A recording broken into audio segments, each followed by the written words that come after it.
जहां कहीं भी जुड़ रहे हो वहां आप जड़ बन गए, आपको भाने नहीं। अब नींद्रनाथ रो रहे, आंसू भरे, क्या हुआ? उनका मुझे ऐसा व्यवहार नहीं करना चाहिए था उसके साथ। उसका चित्र तो अमूल्य था, अद्भुत था, मैं भी नहीं बना पाता, ऐसा चित्र था। तो फिर तुमने ऐसा व्यवहार क्यों किया? जो तेरी मर्जी हो, मैं तो तुम्हारा पात्र हूं, मैं निमित्त हूं, मैं माध्यम हूं, तुम जैसा रखो मैं रखने के लिए तैयार हूं। क्या मन इस अवस्था तक जाता है? जे ही विधि रखिए राम, ते ही विधि रही हो। मीरा के लिए सब कुछ संभव है, ज्ञानी के लिए सब कुछ संभव नहीं। क्या तुम मान अपमान में सम रह सकते हो? क्या तुम हानि और लाभ में सम रह सकते हो? क्या तुम मित्र और शत्रुता में भी सम रह सकते हो? लोहे की जंजीर को काटने में किसी को देर नहीं लगती, सोने की जंजीर आदमी पहनना चाहता, बंधे रहना चाहता। वस्तुओं के प्रति जो लगाव है वो व्यक्तियों के प्रति भी वस्तुगत लगाव पैदा हो जाता है। यह तो पंथ तत्व मत, किसी भी मार्ग से बचो, वो मिलता है। जब चढ़ाने की बात आ रही है तो मैं अपने आप को चढ़ाता हूं, मुझे भी दीक्षा दे दीजिए। जे तऊ प्रेम करन को चाऊ, सिर धर तली गली मेरी आऊं। गर्दन काट के चढ़ा दी। मेरा कोई वजूद नहीं है, मेरा अपना कोई अस्तित्व नहीं है, मैंने अपने अस्तित्व के लिए कोई प्रयत्न नहीं किया, बल्कि उसको ठुकरा। समुत्कर्ष समिति से जुड़ी सभी जानकारियां प्राप्त करने के लिए हमारे YouTube चैनल समुत्कर्ष समिति को अवश्य सब्सक्राइब करें।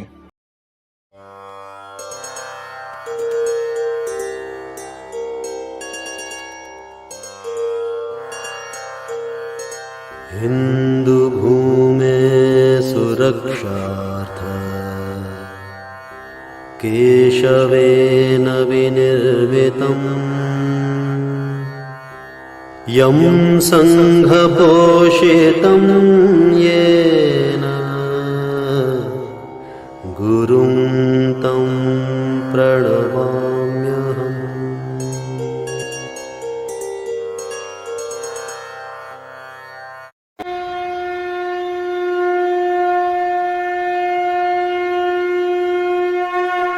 आज हमारे बीच में हमारे जो मुख्य उद्बोधनकर्ता हैं, हमारे प्रेरक, हमारे पथ प्रदर्शक,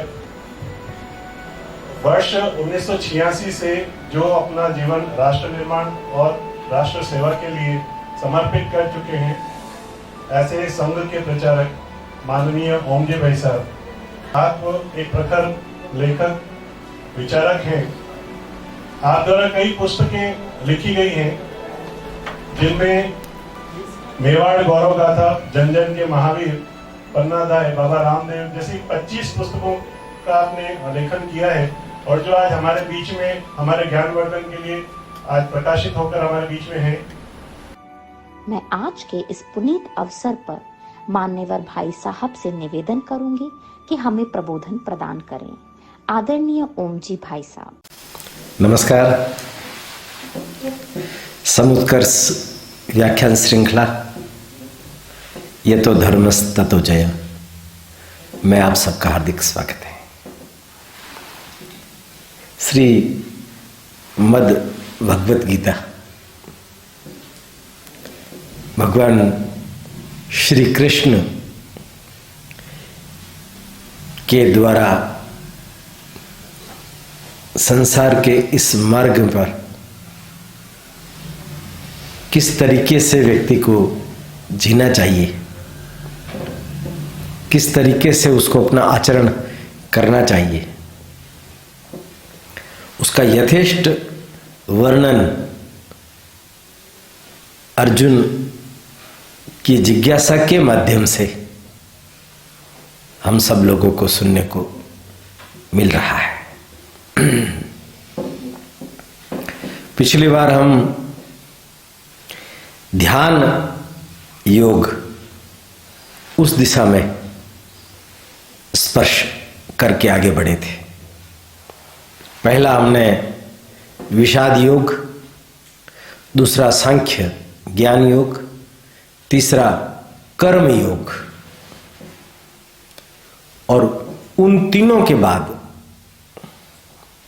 हम अगले 3 ध्यान योग तक स्पर्श किए।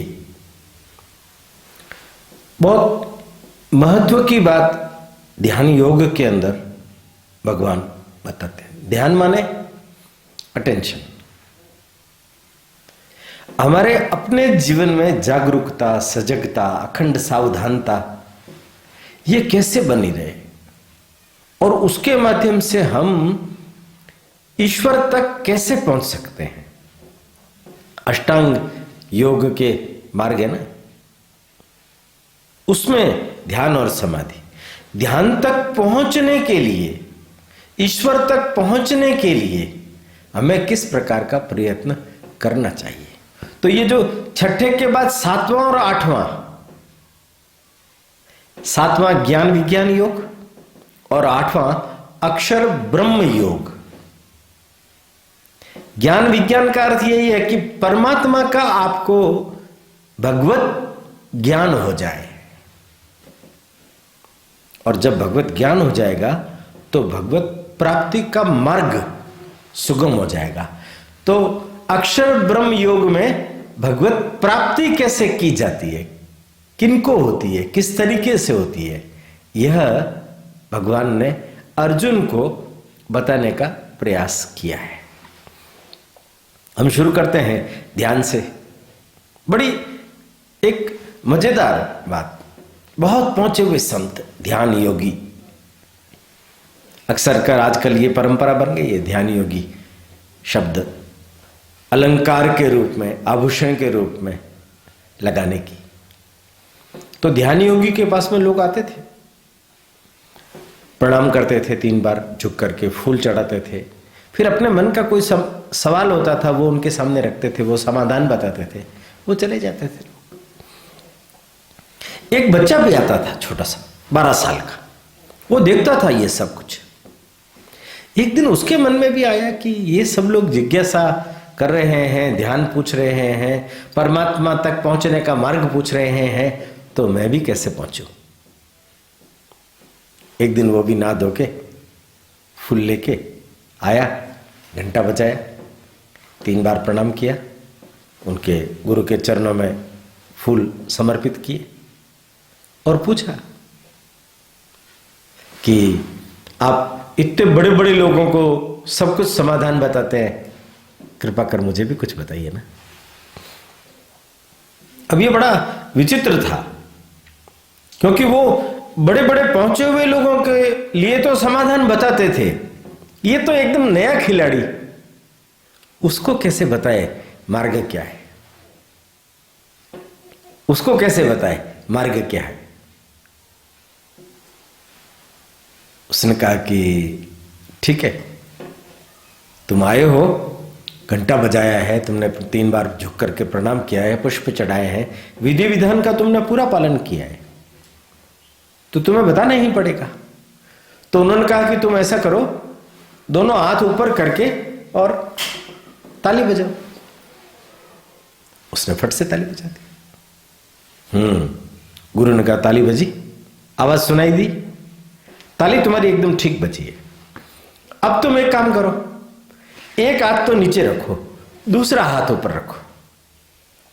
अब केवल एक हाथ से ताली बजानी है। देखिए आप, उसने कहा दूसरा हाथ ऊपर गए बिना ताली कैसे बजेगी, बस यही है, तुम प्रयत्न करो। वो लड़का गया, सोचता रहा, नींद नहीं आई, एक ही धुन, एक हाथ से ताली कैसे बजती है। उसने मुंह से आवाजें निकालना शुरू की, मेढक की आवाज गुरु को आकर के बताए, ऐसे ना, झिंगुर की आवाज ऐसे नहीं, पत्ते गिरने की आवाज ऐसे नहीं, कुत्ते दौड़ने की आवाज ऐसे नहीं, तो फिर कैसे। कितने ही समय से वो लड़का आया ही नहीं, और कोई 2, 4, 5 महीने के बाद वो लड़का आया और आकर के बैठ गया, घंटा बजाया, प्रणाम किया, 3 बार झुक के पुष्प चढ़ाए और बैठ गया।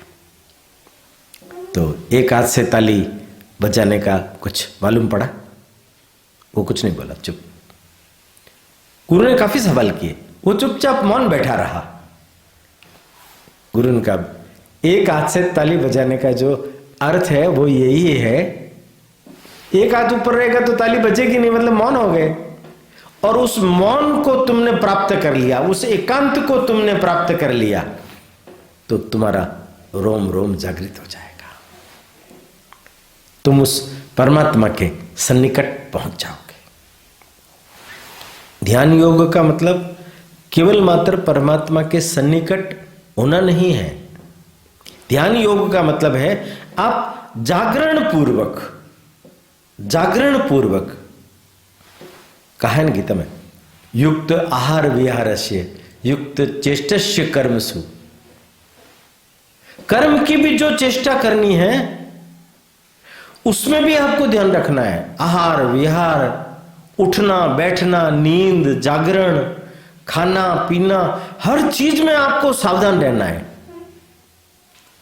अति उससे बचना है, समत्व अपने जीवन में धारण करना है, सदा जागरूक रह करके प्रयत्न करना है। अगर होश में रहोगे तो अंततो गत्वा किस तरफ जाना है। भगवान कहते हैं पंच महाभूत मन बुद्धि अहंकार, इन तीनों को मिलाकर के अष्ट महाभूत, ये भी मैं ही हूं। ये जो तुम प्रकृति देख रहे हो ये मेरे अंदर है।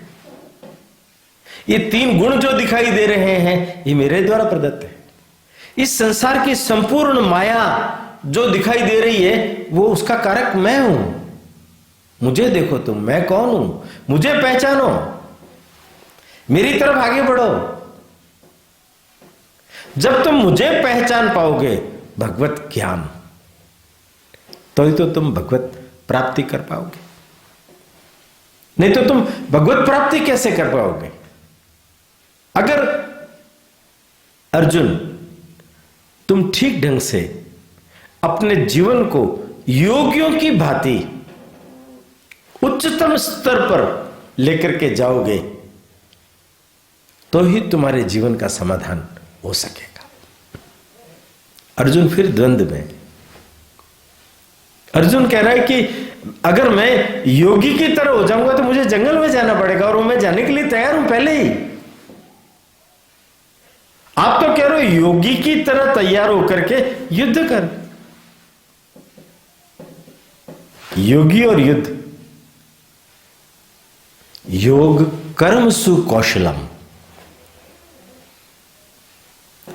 कौशल्य पूर्वक, तज्ञता पूर्वक, अभ्यास पूर्वक जब तुम प्रयत्न करोगे तब तुम्हें यह जो युद्ध करना है यह युद्ध नहीं करना है, तुम्हें अपनी एक भूमिका का निर्वाह करना है। तुमने अपनी एक भूमिका का निर्वाह करना है। देखिए, मैं आपको एक महत्वपूर्ण चीज की ओर आग्रह पूर्वक केंद्रित कर रहा हूं। ध्यान योग से लगा करके, भगवत ज्ञान से लगा करके भगवत प्राप्ति तक का अगर हम एक ही सूत्र ढूंढें, एक ही सूत्र, तो क्या है? एज यू लाइक, जो तेरी मर्जी हो। मैं तो तुम्हारा पात्र हूं, मैं निमित्त हूं, मैं माध्यम हूं, तुम जैसा रखो मैं रखने के लिए तैयार हूं। क्या मन इस अवस्था तक जाता है? मन नहीं जाता। अहंकार बाधा बन जाता है, वो उसको रोकता है। आपने सुना होगा बाहुबली की मूर्ति लगी हुई है गोमटेश्वर में, कर्नाटक। ये बाहुबली ऋषभदेव के पुत्र थे। ऋषभदेव के अनेक पुत्रों ने दीक्षा ले ली थी। ये सर्वज्ञ व्यक्ति थे, योग्य व्यक्ति थे, इन्होंने नहीं ली। इनसे छोटे भाइयों ने जब दीक्षा ले ली तो इनके मन में भी आया मैं भी दीक्षा लूं, पर मैं बड़ा हूं, मैं इनको प्रणाम कैसे करूंगा, तो मैं दीक्षा नहीं लूंगा। उन्होंने बिना दीक्षा लिए वहां तपस्या करना शुरू कर दिया, और ऐसी घनघोर तपस्या की, उनके कानों में घोंसले बन गए, लताएं बेलें उसके ऊपर फल देने लग गई, होश ही नहीं है उनको, वो एकमात्र उस परमात्मा में डूबे हुए। पर अंदर कहीं न कहीं वो एक अटकाव है, मैं झुकूंगा नहीं, एक अटकाव है। तब भगवान ऋषभदेव ने भेजा अपनी बेटी को, वो भी दीक्षित थी, कि जाकर के उसको जगा। तो उन्होंने जाकर के उनको गीत सुनाया कि राज सिंहासन के ऊपर से नीचे उतर आओ, हाथी के सिंहासन के ऊपर से नीचे उतर आओ, जमीन पर उतर आओ, तुम किसकी प्रतीक्षा कर रहे हो। कानों में पड़ी वो आवाज जो उसकी बहन ने अपने अंतर्मन से गुंजायत की। उसके अंतर्मन में जाकर के उसने दस्तक दी, उसके अंतर्मन में जाकर के चोट की। उपयुक्त जगह पर जब चोट करते हैं तो व्यक्ति जाग जाता है, जग गए। और जगे, एकदम होश आया। सबसे पहले अपनी छोटी बहन थी उसको प्रणाम किया, दीक्षा में बड़ी थी ना, उसको प्रणाम किया। ये रास्ते हैं, ये रास्ते हैं। अपने अहंकार को गलित करने के लिए व्यक्ति तपश्चर्या तो करता है, बिना तपश्चर्या के उसको कुछ भी प्राप्त नहीं होता।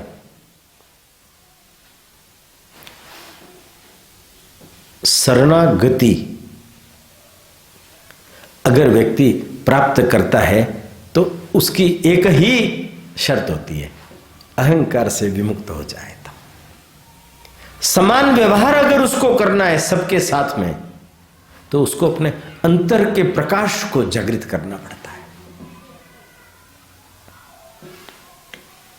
देखिए, जब बात शरणागति की है तो बुद्ध ने बुद्धम शरणम गच्छामि, किंतु बुद्ध ने एक संदेश ये भी दिया, अपदीपो भव, अपदीपो भव।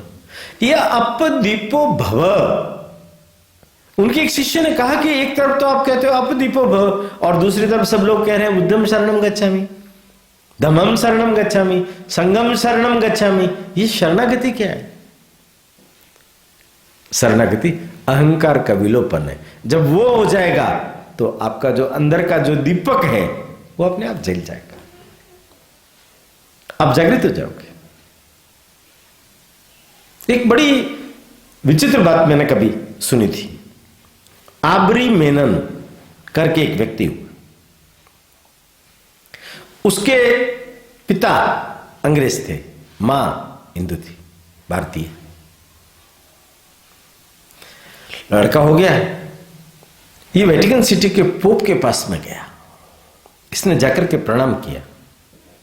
उस पोप के बारे में यह बात विख्यात थी कि वो जो कहता है वो सही होती है, वो कभी भी गलत नहीं कहता। तो उसने प्रणाम किया वेटिकन के सामने, पोप के सामने। तो पोप ने कहा कि लगता है तुम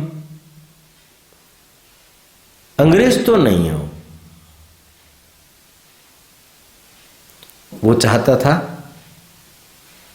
तो वो ये उत्तर देता था कि मैं अंग्रेज और भारतीय का सम्मिश्रण हूं, पर उसने उसको सिद्ध करने के लिए ये कहा कि नहीं, मैं भारतीय हूं, सेटिस्फाई हूं। उन्होंने जो बोला था उस अहंकार को उसने गिरने नहीं दिया, किंतु उनका जो प्रश्न था, मैं कौन हूं, मैं कौन हूं, मैं क्या अंग्रेज हूं, मैं क्या भारतीय हूं, मैं क्या शरीर हूं।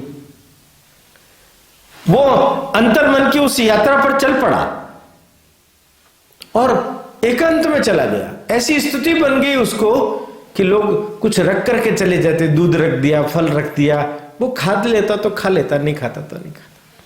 बंद था वो अपने दुनिया में।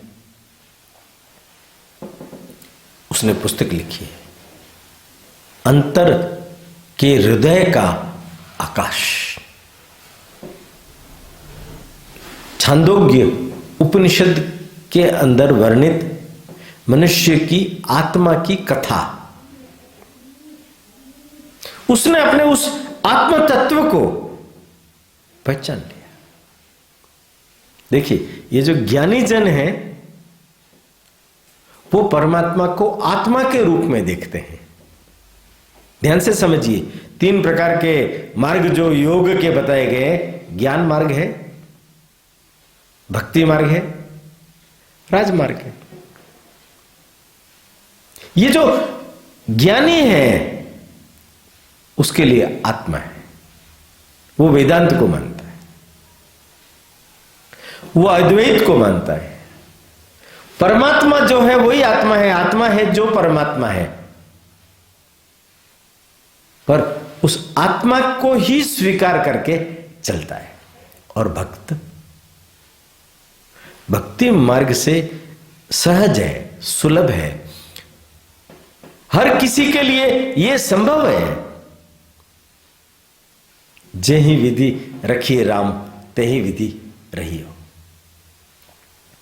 वो रह जाएगा, उसकी रजा में वो रह जाएगा। वो जैसा करवाना चाहता है वैसा वो कर लेगा। मीरा के लिए सब कुछ संभव है, ज्ञानी के लिए सब कुछ संभव नहीं। इसलिए ज्ञानी के मार्ग पर अड़चन जाता है, मीरा के मार्ग पर अड़चन नहीं है। मीरा का मार्ग सहज प्रवाह है, वो रुकता नहीं है। किंतु ज्ञानी को सोचना पड़ता है, विचारना पड़ता है, अपने अहंकार को तिलांजलि देने के लिए विचार करना पड़ता है। तपस्या, तपस्या, तपस्या के माध्यम से व्यक्ति अपने जीवन के अंदर समत्व ले आता है। पर तपस्या कैसे की जाए, किस प्रकार की जाए? क्या उसकी कुछ मूल्य होंगे? क्या उसकी कोई कीमत होगी? रविंद्रनाथ टैगोर ने कोई एक अच्छा संस्मरण लिखा है। उन्होंने लिखा कि उनका छोटा भाई अवनींद्रनाथ, जिन्होंने भगिनी निवेदिता के कहने पर भारत माता का पहली बार चित्र बनाया था, बहुत बड़े चित्रकार थे बंगाल के। नंदलाल बसु का नाम आपने सुना होगा, वो भी बंगाल के बड़े भारी चित्रकार थे। उनके गुरु थे ये अवनींद्रनाथ। एक दिन दोनों बैठे थे, रविंद्रनाथ और अवनींद्रनाथ। तब नंदलाल बसु श्री कृष्ण भगवान का एक चित्र बना करके लेकर के आए। उन्होंने देखा, रविंद्रनाथ टैगोर ने भी देखा, मुग्ध हो गए। अद्भुत चित्र, क्या चित्र बनाया कृष्ण का, ऐसा चित्र मैंने कभी नहीं देखा। साक्षात भगवान की झलक दिखाई देती है।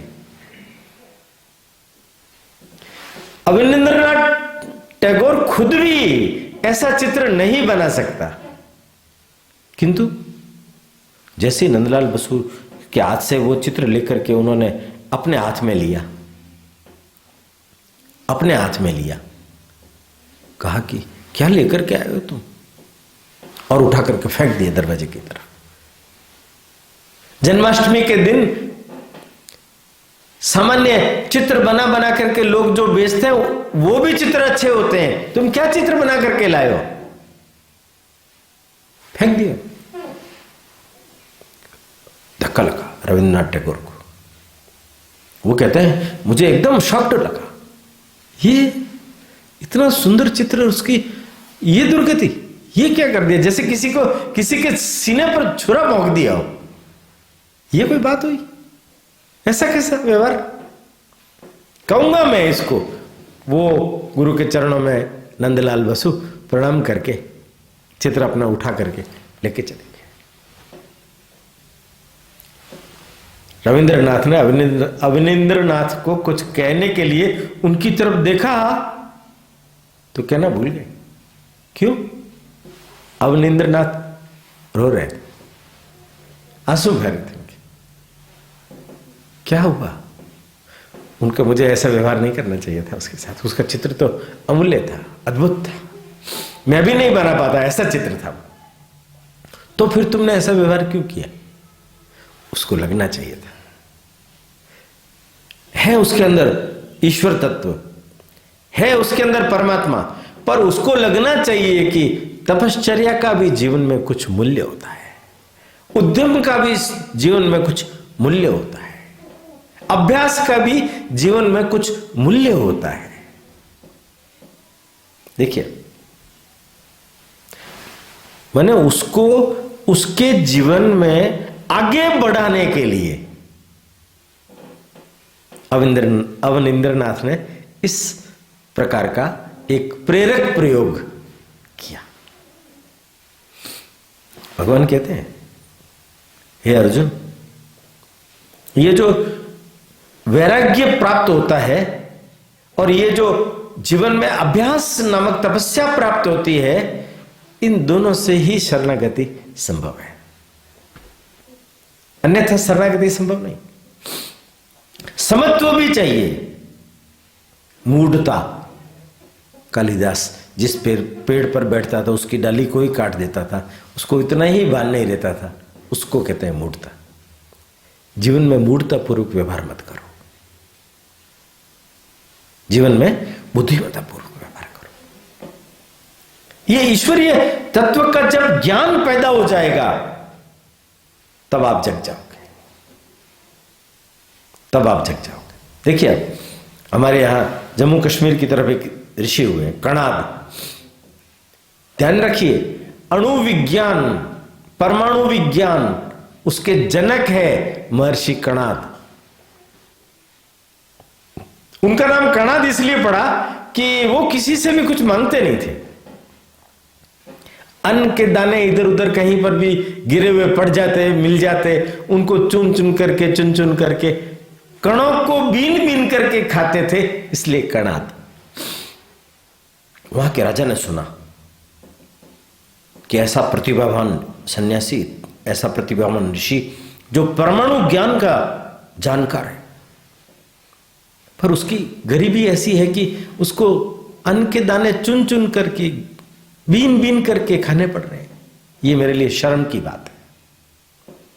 उसने बैलगाड़ियां लाद दी और चल पड़ा उसके वहां। बैलगाड़ियां उनके द्वार पर आकर के रुकी। कणाद एकदम सक पकाए से बाहर आए। क्या हो गया? ये राजा प्रणाम, क्या हुआ? उन्होंने कहा, मेरे राज्य के अंदर आप रहते हो और इस अवस्था में रहते हो, ये मेरे लिए असहनीय है, ये मेरे लिए असहनीय है, इसलिए मैं आपके लिए ये लेके आया। आपको कुछ भी बीनने की जरूरत नहीं पड़ेगी। उसने कहा कि क्षमा करें मुझे, मैं ये सब स्वीकार नहीं कर सकूंगा। उनका तो मेरे लिए असह्य है, मेरे राज्य में कोई ऐसा व्यक्ति रहे और वो ऐसी गरीबी में जीवन व्यापन करे। तो कणाद कहते हैं, तो अपने राज्य की सीमा बता दो, मैं वहां चला जाता हूं। आपका राज्य छोड़ दूंगा, मैं आपके राज्य में रहेगा ही नहीं, आपके लिए कोई प्रॉब्लम ही नहीं होगी। आपके राज्य की सीमा बता दीजिए, मैं वहां चला जाऊंगा, पर मैं ये स्वीकार नहीं करूंगा। देखिए, आप जीवन में अनपेक्षित इतना सब कुछ सुख, जिसको सुख बोलते हुए अगर आता है तो आदमी अस्वीकार कर देते। भान है, भान, वो जगा हुआ व्यक्ति है, वो जगा हुआ व्यक्ति है कणाद। उसको ये वस्तुओं का लोभ बांध नहीं सकता, वस्तुओं का लोभ बांध नहीं सकता, इतना जगा हुआ है वो। गुरु और शिष्य जा रहे थे तो गुरु के हाथ में झोला था, शिष्य पास में चल रहा था, तो जल्दी जल्दी चल रहे थे। गुरु बार बार पूछ रहा था, कोई खतरा तो नहीं, कोई खतरा तो नहीं। शिष्य ने देखा, ये क्या खतरा है, क्या खतरा है, ऐसा क्यों बोल रहे हैं ये। रास्ते में पानी पीने के लिए कुएं में रुके, वो मुंह धोने के लिए उधर गए तो उन्होंने उनका झोला देखा, एक सोने की ईंट पड़ी थी, सोने की ईंट उसके अंदर थी, इसलिए कोई खतरा तो नहीं, कोई खतरा तो नहीं। साधु जैसा व्यक्ति भी उस सोने की ईंट के लोभ में संसार का खतरा देख रहा है। शिष्य उस गुरु का योग्य था, उसने क्या किया, उस सोने की ईंट को कुएं में फेंक दिया और दूसरी एक सिंपल ईंट उसमें रख दी।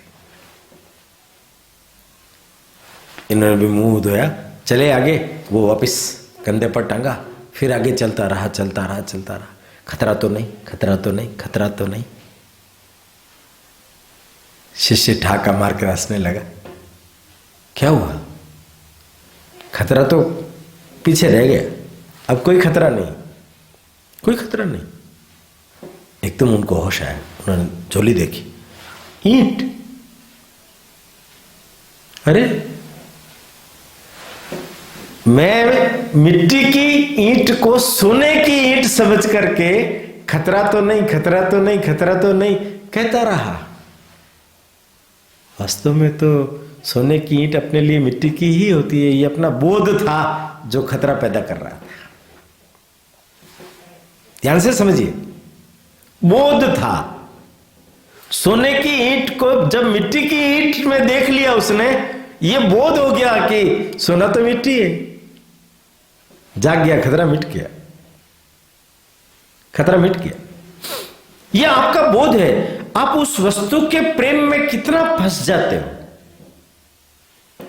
लोहे की जंजीर को काटने में किसी को देर नहीं लगती, सोने की जंजीर आदमी पहनना चाहता है, बंधे रहना चाहता है।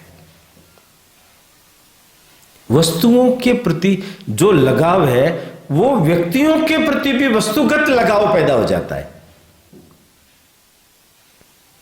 पद, प्रतिष्ठा, पैसा, धन, जितने सुख सुविधाओं के साधन, ये सुख का कारक है कि दुख का कारक है?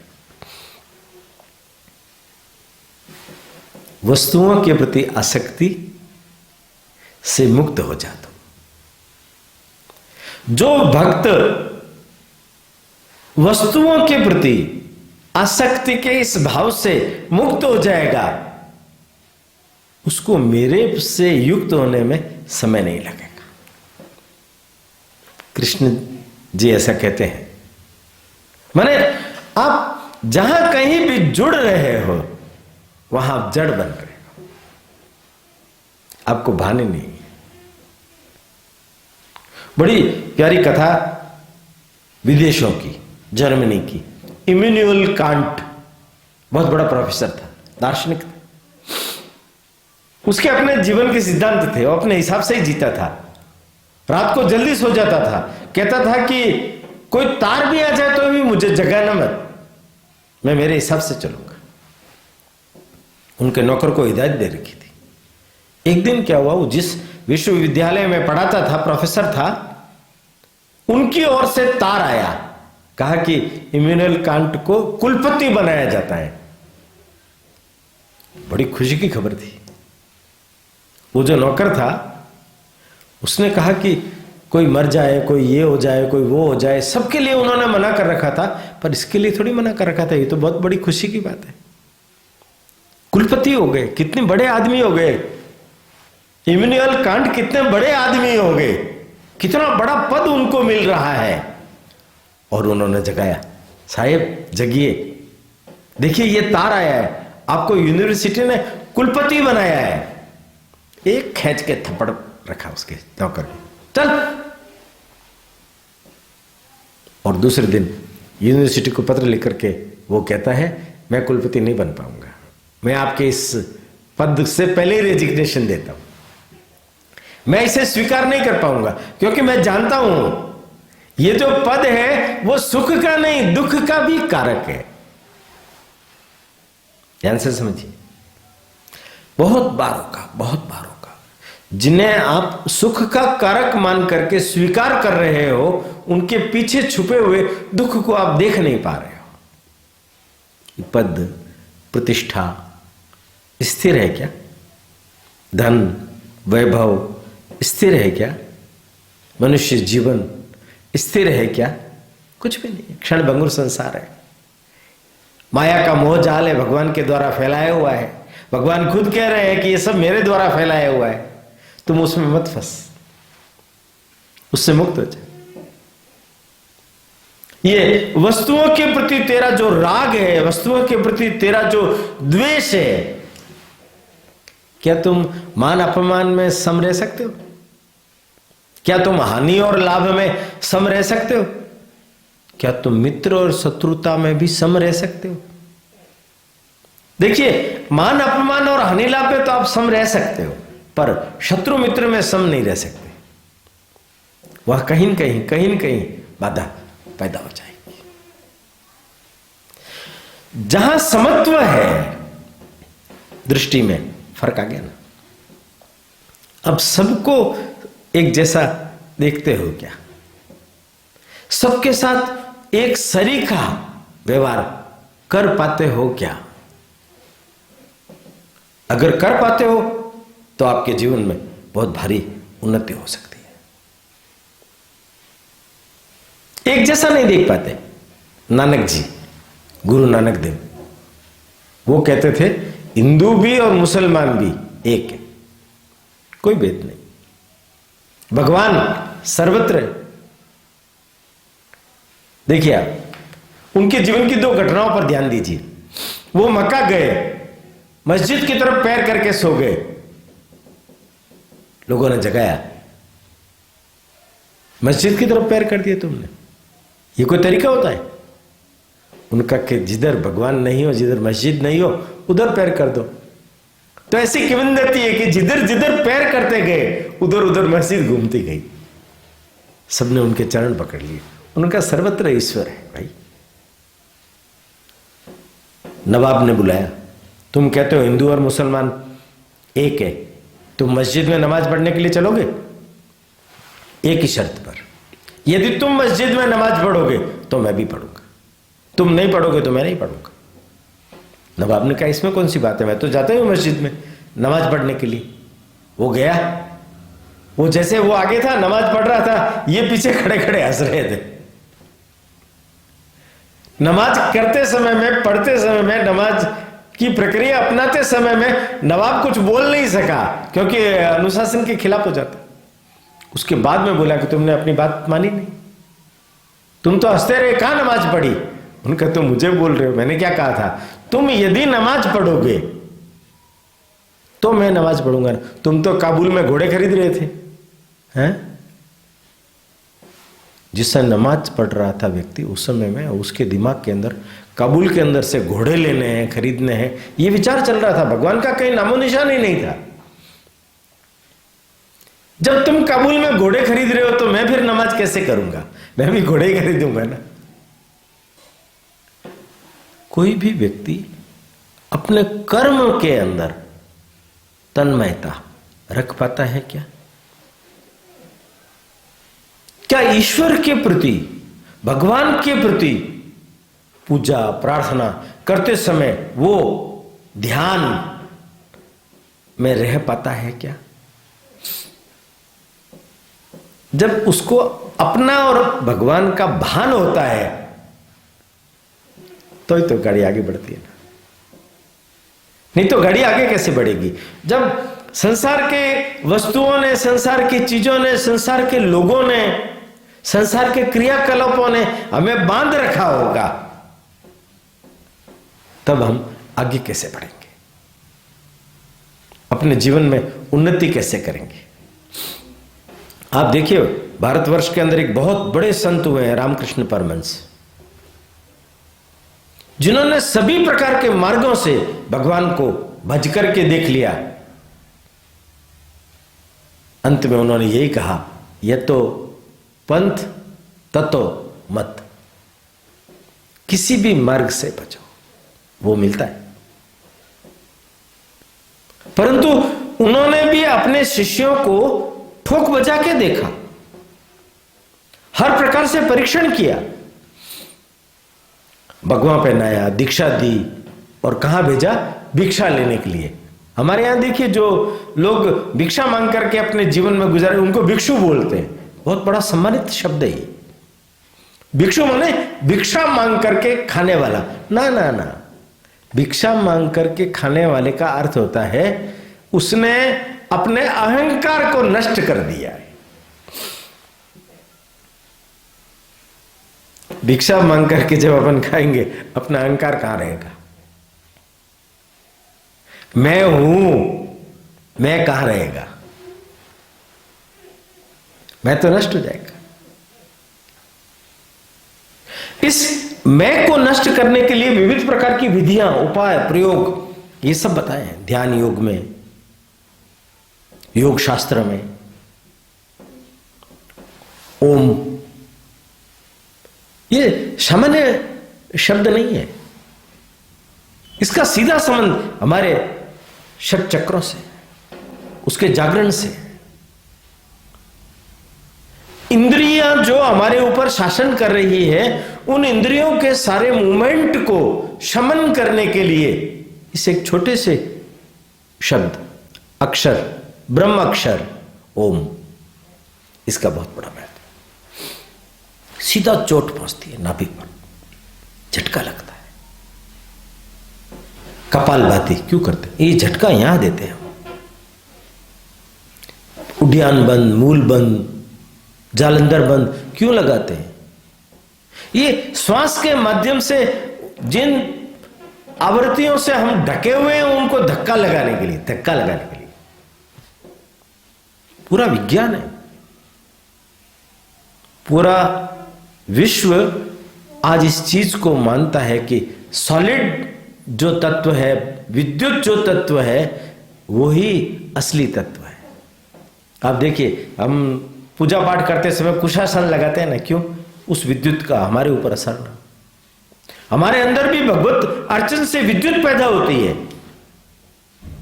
भगवान कहते हैं कुशा का आसन लगा करके, भगवा पहन करके, जो मेरे को भजता है मैं उसका ध्यान रखता हूं, मैं उसकी संपूर्ण कुशलता का चिंता करता हूं। पूरी तरफ से वो मेरी नजरों में है, तू भी मेरी नजरों में है। मैं तुम्हारा ध्यान क्यों रख रहा हूं? मैं तुम्हें क्यों जगा रहा हूं? इसलिए माने नानाविध उदाहरण दे रहे हैं, नानाविध उदाहरण दे रहे हैं। मूल प्रश्न केवल इतना ही है कि आपका जो अहंकार है अंदर का, आपका जो राग है, आपके इंद्रियों के द्वारा प्रभावित आपके जीवन की चर्या है, उसको रोकना, उपरति को प्राप्त करना। चोट असली जगह पर लगनी चाहिए। आपने सुना होगा ना, किसी एक व्यक्ति ने किसी गांव में एक फैक्ट्री लगाई, एक बड़ी मशीन लेकर के आया। वो मशीन काम कर रही थी, अच्छा चल रही थी, अचानक बंद हो गई। बड़े बड़े इंजीनियर बुलाए गए, उन्होंने उस मशीन को देखा, किया, 5 दिन लग गए। इंजीनियर प्रयत्न करते रहे, कुछ भी परिणाम नहीं निकला। अंततोगत्वा क्या हुआ? किसी ने कहा कि हमारे यहां एक कबाड़ी है, वो इंजीनियरिंग की डिग्री तो नहीं लिया हुआ है, पर वो जानता सब है, उसको बुलाएं क्या? सेठ ने कहा बुलाओ। वो आया, उसने आकर के कहा कि देखा, हाँ ठीक हो जाएगा तो करो ना। उसने कहा थोड़ी ली, और एक जगह पर 3 बार उसने चोट मारी। करो मशीन स्टार्ट हो गई। करे वाह, गजब, इतना छोटा सा काम, इतनी सी चोट से मशीन स्टार्ट हो गई। कितने पैसे हुए? उनका 1000 रुपए। सेठ ने कहा 3 जगह ठक ठक ठक किया, उसके 1000 रुपए। उसने हंस करके कहा उसका तो केवल 1 रुपया। एक जिस जगह पर मैंने थोड़े से 3 बार ठक ठक ठक किया, उसका तो केवल 1 रुपया है। 999 रुपए इस बात के हैं कि किस जगह पर ठक ठक ठक करना है। देखिए आप, चोट कहां लगनी चाहिए जिससे जागरण होता है? चोट कहां लगनी चाहिए? तो शरणागति में जाने से पहले अपने शरीर की शुद्धि, अपने शरीर का ध्यान, अपने ये जो अहंकार, राग, द्वेष, मान, अपमान, वस्तुगत लोभ, मोह, मद, मत्सर, इनको हम छोड़ पाते हैं क्या? इनको हम तब छोड़ पाते हैं जब हमें भगवत ज्ञान हो जाता है, और जब हमें ज्ञान हो जाता है तब हम वैराग्य को प्राप्त होते हैं। तप का अभ्यास करते करते लगातार जब हम उस मूल्य को पहचान जाते हैं तो हम अपदीपो भव बन जाते हैं। एक अंतिम छोटी सी बात कह करके आज की चर्चा पूरी करूंगा। बुद्ध किसी एक गांव में ठहरे हुए थे। चौमासा नहीं था, उनका अचानक आगमन हुआ था। सब लोग दौड़ करके आए, उनके दर्शनों को जा रहे थे। उस गांव में एक सुदास नाम का व्यक्ति, बाहर तालाब था, उसके किनारे पर रहता था। वो उठा तो उसने देखा तालाब में आज तो कमल का फूल निकल आया। आज अनपेक्षित, कोई ऋतु नहीं थी, कमल का फूल निकल आया। वो गया, उसने तोड़ा, उसने कहा यार बिना ऋतु का कमल का फूल आज मिला है, अच्छा पैसा मिल जाएगा, 2 रुपया 5 रुपया मिल जाएगा, अपना आज का दिन तो निकल जाएगा। अच्छा, खुश होकर के बाजार की तरफ चल पड़ा। देखा तो रथ आ रहे हैं। उस राज्य के खजांची का रथ आया, उसने उसको देखा, रोका, ये कमल का फूल बेचोगे क्या? उसने कहा क्यों नहीं, बेचने के लिए तो निकला हूं, 500 रुपए दूंगा। हैं 500? वो बातचीत कर ही रहा था, सेनापति निकला, मुझे बेच दो, 1000 दूंगा। मंत्री निकला, मुझे बेच दो, 5000 दूंगा। इतने में राजा का रथ भी आ गया। उसने कहा मुझे दे दो, मैं 1,00,000 स्वर्ण अशर्फियां दूंगा। 1,00,000 स्वर्ण अशर्फियां, पूरी जिंदगी का कायाकल्प हो जाएगा। देखिए आप, वस्तुनिष्ठ चिंतन से जिंदगी का कायाकल्प हो जाएगा। पर ये सब लोग इतना मूल्य क्यों लगा रहे हैं इस फूल का? उसने पूछा कि 1 मिनट आप ये बात तो बताओ कि ये फूल जो आप खरीद रहे हो क्यों खरीदना चाहते हो, और उसका इतना अधिक मूल्य क्यों लगा रहे हो? उनका गांव में बुद्ध आए, हम बुद्ध को चढ़ाएंगे। बुद्ध को जब चढ़ाना ही है तो बात खत्म हो गई। फिर वस्तुनिष्ठ नहीं रहा वो सुदास, वस्तुनिष्ठ नहीं रहा वो तत्वनिष्ठ हो गया। जब बोध हो गया उसको भगवत ज्ञान का, कि भगवत ज्ञान में इतनी ताकत है कि जिसके लिए लोग सांसारिक मूल्य इतनी बड़ी मात्रा में लगाए जा रहे हैं, तब उसने उस सांसारिक मूल्य को किनारे कर दिया। ये लोग तो रथ से पहले पहुंचे और जाकर के बुद्ध को बताया, ऐसा एक व्यक्ति मिला, उसने ऐसा व्यवहार किया। सभा में चर्चा चल पड़ी, भिक्षुओं में चर्चा चल पड़ी, बहुत बड़ा त्यागी तपस्वी व्यक्ति है क्या वो? आने दो उसे। वो आया, आकर के भगवान के चरणों में पुष्प चढ़ाया, हाथ जोड़ करके कहा भगवान मेरा प्रणाम स्वीकार कीजिए, मैं केवल आज पुष्प चढ़ाने के लिए नहीं आया हूं। मुझे लगा इस पुष्प ने मुझे जीवन की वास्तविकता का भान करा दिया, इसलिए जब चढ़ाने की बात आ रही है तो मैं अपने आप को चढ़ाता हूं। मुझे भी दीक्षा दे दीजिए। बुद्ध हंस करके बोले तुम तो वैसे ही दीक्षित हो गए। अगर तुम दीक्षित और शिक्षित नहीं होते तो तुम इतना बड़ा मूल्य नहीं चुका पाते। देखिए आप, लाखों अशर्फियों का मूल्य ठुकरा करके जीवन के वास्तविक ध्येय में शरणागत हो गए। जे तऊ प्रेम करन को चाऊ, सिर धर तली गली मेरी आऊं। गर्दन काट के चढ़ा दी उसने। मेरा कोई वजूद नहीं है, मेरा अपना कोई अस्तित्व नहीं है, मैंने अपने अस्तित्व के लिए कोई प्रयत्न नहीं किया, बल्कि उसको ठुकरा दिया। भगवत प्राप्ति हो गई। भगवत ज्ञान जब उपलब्ध होता है, ज्ञान विज्ञान योग में श्री कृष्ण भगवान इसी बात को ही हम सबको समझाने का प्रयत्न कर रहे हैं कि मेरी सत्ता को पहचानो, मैं कौन हूं। भगवत ज्ञान को जानो और उसको जानकर, उसको पहचान कर और मुझे प्राप्त करो। अक्षर ब्रह्म योग, भगवत प्राप्ति हो जाए। आगे बढ़ेंगे हम।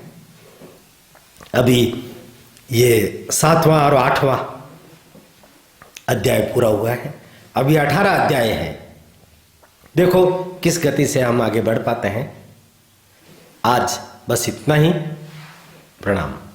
समुत्कर्ष समिति से जुड़ी सभी जानकारियां प्राप्त करने के लिए हमारे YouTube चैनल समुत्कर्ष समिति को अवश्य सब्सक्राइब करें।